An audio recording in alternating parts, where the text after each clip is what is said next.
Since the departure of Ghostcrawler, Riot Games has been starving us with little to no information about their upcoming game titles. Of course, including any updates on their highly anticipated MMORPG set in the exciting and expansive world of Runeterra. And while it may seem like any info has dried up like the deserts of Shrema, I just can't stand for that. Now, you may be part of the nearly 92% of my viewers who are not yet subscribed, but for those of you who have been here for a while will know, I do not stop digging until I get as much juicy information as possible. Because, well, at the end of the day, I'm just like you, and I am insanely excited to see what possibilities the good folks over at Riot Games can dream up for the future of the Riot MMORPG. In this video, I want to go over what your most commonly asked questions are about the Riot MMO. Anything from camera perspective to add-on support. And beyond that, I want to go over what kind of information we may receive this year about the game, internal rumblings over at Riot HQ, and as always, it wouldn't be an oheyspun video without a decently sized dose of speculation and a sprinkle of copium. So buckle up, strap in, and we are going deep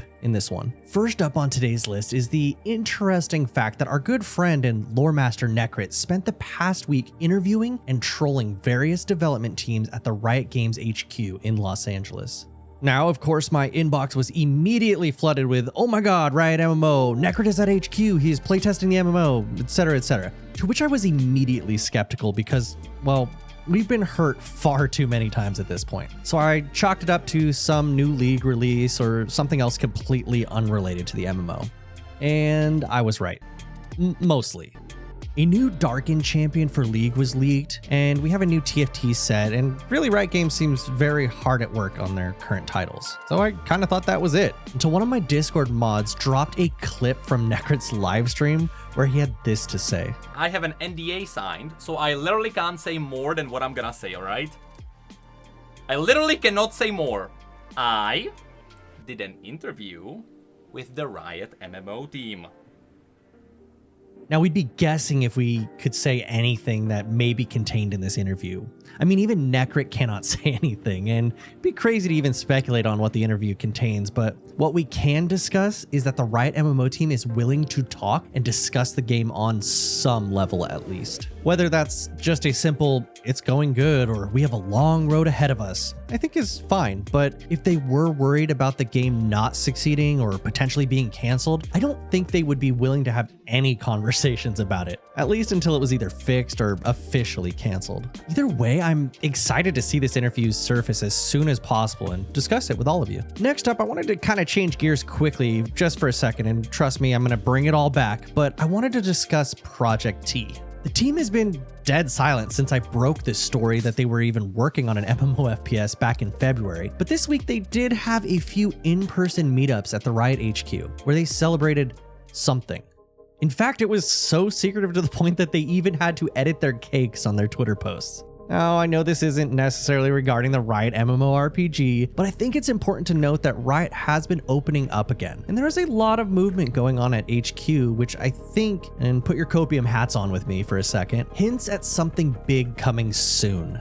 But before we get too excited, soon in the gaming world can mean anything from 6 months to a year or even 2 years sometimes, so let's just relax a little bit. Next up on today's agenda, I wanted to answer some of your most commonly asked questions regarding the Riot MMO. And while I would love to bring these all to the developers someday, I thought it would be cool to, at the very least, answer the ones I feel capable of answering, given my obsessive Riot MMO stalking research skills. So let's dive right in. How much of Runeterra is planned for the initial release? The map of Runeterra grows every year, with new entire continents popping up often. Even just last year, we got a new continent known as Camivore. That said, this has been an area of extreme discussion over on my Discord server. Many think we will only receive the northern continent of Valoran at release, leaving Shrema and the southern islands for future DLCs or expansions. The thought here is that they believe that adding too much territory at release will leave the zones feeling watered down and potentially empty. Personally, I think we will get both the northern and southern continents and even the southern islands. My two main reasonings behind this is that A, Riot Games has more than enough of a budget to properly populate these territories by expanding their team with the industry's best world and quest designers. World of Warcraft, for example, was able to release their vanilla game with a fraction of the budget, and that featured 2 handcrafted and immersive continents. And that was 20 years ago. My second reason for the two continents is that so much of Runeterra's storyline, trade routes, and champions are so tightly woven, going from the north to the south, that it would just feel wrong to leave one of them out. The two are even connected physically at Piltover. Can you imagine how bad it would feel to hit an invisible wall in Runeterra's arguably most central and important trade cities? I don't know. What do you think? Will there be add-on support? And if so, are there planned restrictions? Given Riot Games' track record with their other games, I highly doubt there will be in-game add-on support. Given their obvious push to increase accessibility to the genre, I think gone are the days of loading up Curse and downloading 20 plus add-ons just to simply be able to run dungeons and raids with your friends. Wow.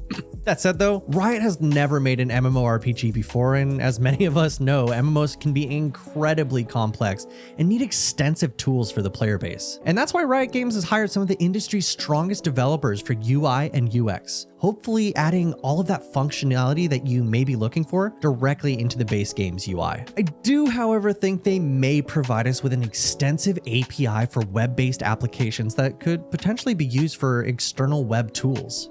Or at the very least, fun tracking of your character's progression, guilds, and more. How much of a focus is going to be placed on exploring Runeterra, immersion, and world building, as opposed to high-level competitive content? Well, I do think high-level competitive content will be available in Runeterra's raids and dungeons endgame. I don't think Riot will be focusing on the top 1% of its player base. Riot has even made a point of hiring some of the industry's top quest designers and narrative leads to build out the world of Runeterra very early on in its development. I would even go as far to say that Riot Games plans to utilize the MMO as their main delivery system for Runeterran-based lore after its release, as well as continuing to update, craft, and shape the world in its future updates, seasons, patches, DLCs, and expansions. How easy will it be to play with friends on a regular basis? Because with many other MMOs, it feels like if you aren't leveling a specific character alongside each other, you just aren't able to experience together until max level. I touched on it shortly in a previous question, but given their job postings, one of the key pillars of the Riot MMOs team is their goal to tear down the barrier of entry for the MMORPG genre, create a high level of accessibility, and provide a generational leap in the genre that satisfies old fans and newcomers alike. And this is one of the problems that has plagued MMOs for decades. The feeling of being unable to play with friends because you are underleveled or simply rolled the wrong character.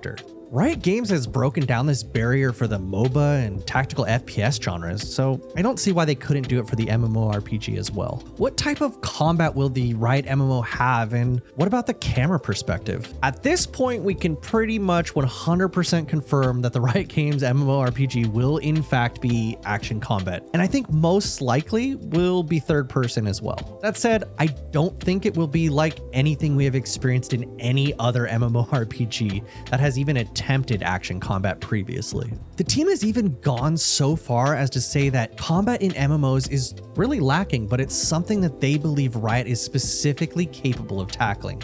And I agree. Riot is great at combat mechanics, and I look forward to learning more about their plans to push the genre further with what they have stated to be cutting-edge action combat that is immediately satisfying, remains engaging for thousands of hours of play. And there you have it, all the Riot MMO content news and updates I could squeeze out in these trying times. Thank you to everyone who has stuck it out until the end. I want to especially thank my subscribers over on Twitch. Each and every one of you makes it possible for me to continue doing these videos. Thank you again.